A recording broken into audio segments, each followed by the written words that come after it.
दोस्तों कैसे हो आप सभी। आज हम बात करने वाले हैं माल्टा जॉब के बारे में। अगर आप माल्टा जाना चाहते हो, वहाँ पर अच्छे खासे रिवेन्यू जनरेट करना चाहते हो, मीन्स पैसे बहुत ही ज़्यादा कमाना चाहते हो, तो माल्टा का वर्क वीज़ा आपको कैसे मिलेगा, आप माल्टा में कौन कौन से जॉब के लिए जा सकते हो, सैलरी कितनी होगी, सब कुछ आज के इस वीडियो में आपको बताने वाला हूँ। तो वीडियो भाई बहुत ही ज़्यादा इंपॉर्टेंट है आप सभी लोगों के लिए, तो इस वीडियो को आप पूरा देखना। इस वीडियो में आपको बताऊंगा कि माल्टा जॉब कौन कौन सी प्रोफाइल के लिए वैकेंसी आई हुई है। तो इस वीडियो को पूरा आप देखोगे तो आपको पता चल जाएगा कि आपके लिए जॉब प्रोफाइल सेट है या फिर नहीं। अगर आप माल्टा में लाखों रुपए कमाना चाहते हो, जैसे कि इंडिया में आपको पता है नॉर्मल सैलरी लोगों की जो होती है 15,000, 20,000, 25,000 ही होती है। जैसे हम इंडिया के बाहर किसी भी कंट्री में जाते हैं तो वहां पर हमारा तुरंत जो है, अगर हमारी इंडिया में 15-20 है तो हम वहां पर 40-50 के आसपास पाने लगते हैं। ये फैक्ट है, ठीक है। तो जहां तक मैंने चेक करा है, तो अगर आप अपने बिहाफ पर रिसर्च करते हो और एजेंट के थ्रू जाते हो तो भी वेल एंड गुड। और हम आपको बता रहे हैं कि कौन कौन सी प्रोफाइल आई है जिसके लिए आप जा सकते हैं माल्टा कंट्री में जो है जॉब करने के लिए। तो जो सबसे पहले आई है, माल्टा कहां पर है? माल्टा यूरोपियन कंट्री है। वहां पर अगर आपको माल्टा कंट्री का वीजा मिल जाता है तो आप 27 कंट्री जाके ट्रैवल कर सकते हो। आपको किसी भी कंट्री का वीजा नहीं लेना पड़ेगा, आप माल्टा कंट्री के वीजा से ही घूम सकते हो। अगर आपका वर्क वीजा माल्टा का है तो आप बस दूसरे कंट्री में घूमने के पर्पज से जा सकते हो, आप काम नहीं कर सकते हो। काम आपको माल्टा में जिस कंपनी ने आपका वर्क परमिट लगाया है उसी कंपनी में आप कर सकते हो, दूसरी कंपनी में आप नहीं कर सकते हो। क्योंकि दूसरी कंपनी में करने के लिए आपको क्या है, सबसे पहले जिस कंपनी में आप काम कर रहे हो वहां पर बोलना होगा कि आपको इस कंपनी को छोड़ना है, और दूसरी कंपनी में जहां पर आप करने वाले हो वहां पर आपको उनसे बोलना होगा कि वहां पे जो आपको लगने वाला है तो आप बोल दो, तो वो आपका वर्क वीजा अपनी कंपनी में लगाएंगे। ये प्रोसीजर होता है, ऐसा नहीं कि डायरेक्ट आप कर लोगे। अब कौन कौन सी वैकेंसी है माल्टा में, अगर आप माल्टा कंट्री में जा रहे हो तो कौन कौन सी वैकेंसी आपको देखने को मिलती है, तो उसके ऊपर मैं आपको बता देता हूं। तो माल्टा में अभी के समय में जो चल रहा है भाई, जॉब प्रोफाइल जो है कुकिंग का है, कुकिंग वाले में जाते हो, बार टेंडर का है, वेटर का है। वेटर मीन्स अभी अटेंडेंट उनको बोला जाता है, वेटर अभी बहुत कम लोग बोलते हैं, तो वेटर नहीं अब अटेंडेंट बोला जाएगा, क्योंकि अटेंडेंट ही अब उनको बोला जा रहा है। अगर आपको सैफ का भी जॉब आता है अच्छा खासा, अगर आप एक प्लम्बर हो, अगर आप एक वेल्डर हो, अगर ये सारे जॉब प्रोफाइल आपको सेट होते हैं, अगर आप इन सब में स्किल हो, और मिनिमम जो क्राइटेरिया एक्सपीरियंस की रखी गई है वो है 2 साल की।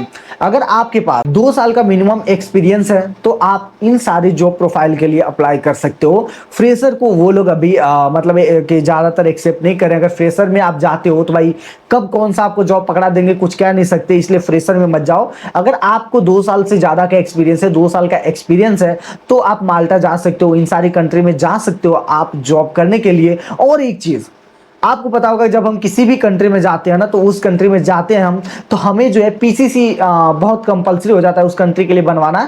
पुलिस क्लियरेंस सर्टिफिकेट लेना बहुत जरूरी हो जाता है। लेकिन माल्टा में जो है नो पीसीसी, पीसीसी की कोई अभी रिक्वायरमेंट नहीं है फिलहाल आज के समय के हिसाब से। अब आगे हो सकता है लागू हो जाए, तो कुछ कह नहीं सकते। फिलहाल जो है पीसीसी की कोई आवश्यकता नहीं है माल्टा में अगर आप जॉब करने के लिए जा रहे हो तो। अब हम बात करते हैं वीजा की। तो देखो भाई, अगर आपको माल्टा में वीजा मिलता है ना, वर्क वीजा, तो वो 1 साल का ही होता है। फिर क्या करना पड़ता है, उसे आपको एक्सटेंड करना पड़ता है। एक्सटेंड करोगे तो वो 1 साल का होगा, फिर क्या करना पड़ेगा, फिर एक्सटेंड करना पड़ेगा, एक्सटेंड करोगे तो वो 1 साल का होगा। तो इस तरीके से आप एक्सटेंड कर सकते हो। ऐसा नहीं रहता है कि उसमें 2 साल 3 साल का आप बढ़ा के लो, ऐसा नहीं होगा। 1 साल का आपको वीजा मिलेगा और आप उसे एक्सटेंड कर सकते हो। अब बात रही कि इन सारे जॉब के लिए हम कैसे अप्लाई करें। या तो आप ऑनलाइन पोर्टल से आप जाके अप्लाई कर सकते हो, या तो आप अपने नजदीकी में, आप अपने बड़ी सिटी जो भी आपके आसपास में है, जैसे कि बेंगलुरु हो गया, दिल्ली हो गया, मुंबई हो गया, पटना हो गया, ऐसे लखनऊ हो गया, ऐसे सिटी से हो, अगर आप केरल हो गया, ऐसे सिटी से हो, अगर आपके आसपास है आप पता कर लो। और वहां पर जो एजेंट्स हैं वो एजेंट वहां पर वो लोग ऑलरेडी कई सारे लोगों को भेज दिए, उनका रजिस्ट्रेशन हो चुका है कि नहीं, वो आप अपने बिहाफ पर वहां रिसर्च कर लो। और वहां पर इन जो जॉब प्रोफाइल के लिए मैंने आपको बोला है, इन सारे जॉब प्रोफाइल के लिए वहां पर बात करो कि हाँ हमें इसी जॉब प्रोफाइल पर भेजना है। अगर वो आपको बोल रहा है किसी भी जॉब पे चले जाओ, तो भाई मत जाना यार, आपको ही दिक्कत होगा।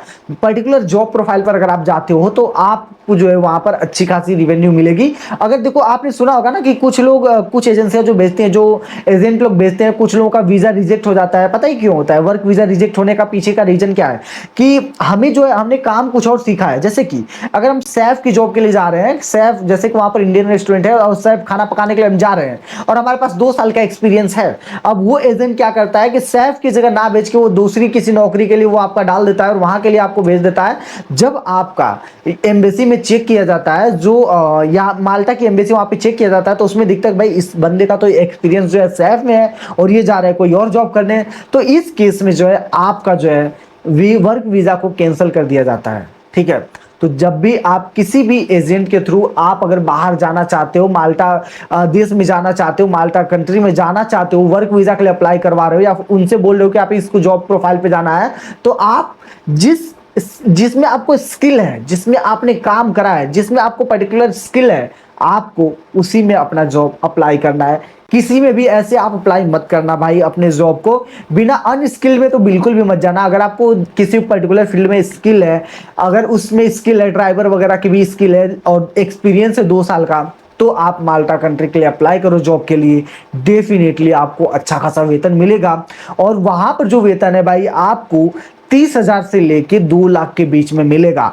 अब डिपेंड करता है, अगर आप होटल लाइन में जाते हो, अगर वेटर अटेंडर मींस अटेंडेंट का काम करते हो वेटर का, तो उसमें आपको जो है भाई उनके तरफ से आपको पता है कि टिप वगैरह भी दी जाती है, तो टिप वगैरह का जो होता है वो सैलरी में काउंट नहीं होता है। और फिर आप ओवर टाइम का जो होता है वो भी सैलरी में काउंट नहीं होता है, क्योंकि सैलरी एक फिक्स होती है। ओवर टाइम जब आप करते हो तो उसका ओवर टाइम का पैसे आपको मिलता है। तो ये जो सारी चीजें हैं, होटल फील्ड में काफी अच्छी खासी इनकम फिर होने लगती है भाई, पगार वगैरह सबको अच्छी खासी मिलने लगती है। ठीक है, और जब भी आप किसी भी एजेंट के थ्रू जा रहे हो ना, जिस भी पर्टिकुलर जॉब के लिए जा रहे हो, अगर आपका वर्क वीजा आ रहा है ना, तो सबसे पहले आप उस पर चेक करो, क्योंकि वर्क वीजा में हमेशा लिखा होता है कि आपकी सैलरी कौन सी है, आप जिस कंपनी में जा रहे हो कंपनी ओरिजिनल है कि नहीं है, ये आपको अपने बिहाफ पर जो है चेक करना पड़ेगा, सर्च करना पड़ेगा भाई। इतना तो आपको रिसर्च करना ही पड़ेगा कि वो जो वीजा है वो ओरिजिनल है कि नहीं, जो कंपनी है वो वहां पर एग्जिस्ट करती है कि नहीं। और जिस भी एजेंसी के थ्रू आप कॉन्टेक्ट करो, सबसे पहले गूगल पर जाकर उसका रिव्यू चेक कर लो कि ये जो एजेंसी है क्या ये सही है, क्या इन लोगों ने कितने लोगों को भेजा है, ये सारी चीजें चेक करो। और जैसे आपका जो वीजा आता है ना वर्क वीजा, उसमें चेक करो कि कंपनी जो है एकोमोडेशन प्रोवाइड कर रही हो, रहना खाना पीना वो अपने पास से दे रही है, आप फिर हमें अपने पास से देना होगा। कंपनी जो आपको महीने की सैलरी दे रही है वो कितना दे रही है वो भी आपके वर्क वीजा में लिखा होगा। मीन्स एट द एंड अगर मैं बोलूं तो वर्क वीजा में आपकी सारी डिटेल होती है, सब कुछ वहां पर लिखा होता है। तो आप जब भी अप्लाई करो किसी भी एजेंसी के थ्रू, किसी भी एजेंट के थ्रू, किसी भी कंसल्टेंसी के थ्रू, तो आप सबसे पहले जो कंसल्टेंसी है वो ओरिजिनल है कि नहीं। और अगर आप ऑनलाइन अप्लाई करना चाहते हैं तो देखो, आप किसी भी कंट्री में अप्लाई करना चाहते हैं जॉब, तो जॉब अप्लाई करने के लिए आपके पास सीवी होना चाहिए। अगर आपके पास सीवी नहीं है तो आप हमसे कांटेक्ट कर सकते हैं, आपका सीवी जो है हम बनाकर आपको जरूर दे देंगे। ठीक है, सीवी बना सकते हैं आपका। आप हर कंट्री का सीवी अलग अलग होता है। इंडिया का सीवी जो है वहां पर एक्सेप्ट नहीं होगा, अलग अलग कंट्री में। न्यूजीलैंड का सीवी का फॉर्मेट अलग होता है, आपका थाईलैंड का सीवी का फॉर्मेट अलग होता है, और आपका पोलैंड का अलग होता है, आपका ये माल्टा कंट्री का जो है सीवी का फॉर्मेट अलग होता है। तो हर कंट्री के सीवी का फॉर्मेट अलग होता है। जब आप ऑनलाइन किसी वेबसाइट पर अप्लाई करते हो और वहां से आपकी सीवी वहां तक नहीं पहुंच पाती, क्योंकि वो एटीएस उस हिसाब से नहीं होता है भाई, सीवी आपकी बनी नहीं होती। वो लोग आपको इंडिया वाली सीवी डाल दोगे तो नहीं चलेगा भाई, नहीं मिलेगी जॉब आपको। तो आपको एटीएस मतलब कि आपका जो सीवी है, कवर लेटर है, वो होना चाहिए, ताकि वो हर जगह से जो है निकल जाए और एचआर के पास आपका सीवी पहुंच जाए, ताकि आपको जॉब मिल सके। तो उम्मीद है कि आज की वीडियो मैंने आपको बता दिया। और एक चीज, अगर आप चाहते हो खुद से ऑनलाइन, एक एडिशनल चीजें मैं ऐड करना चाहूंगा। अगर आप खुद से चाहते हो ना ये वीजा को अप्लाई करना, वर्क वीजा को, किसी एजेंट के थ्रू नहीं जाना है आपको, तो सिंपली क्या करना है, ऑनलाइन कई सारी वेबसाइट है, वहां पर जाना है आपको। अगर आपको वेबसाइट का नाम नहीं पता है तो कमेंट करना, तो मैं आपको अप्लाई करना भी सिखा दूंगा। तो आपको उन सारी वेबसाइट पर जाना है और आपको माल्टा कंट्री का देख लेना है कौन सी वेबसाइट है, वहां पर जाकर आपको अपना सीवी वहां पर अपलोड करना है। और उसके बाद वहां से वो आपको कॉन्टेक्ट करेंगे, टेलीफोनिक आपका इंटरव्यू होगा। तो उसके बाद वहां से जब आपको ऑफर लेटर कंपनी का मिल जाता है, शॉर्ट लिस्टेड हो जाते हो, तो उस ऑफर लेटर के थ्रू आप जो है माल्टा के लिए आप वर्क वीजा अप्लाई कर सकते हैं बिना किसी एजेंट के हेल्प के।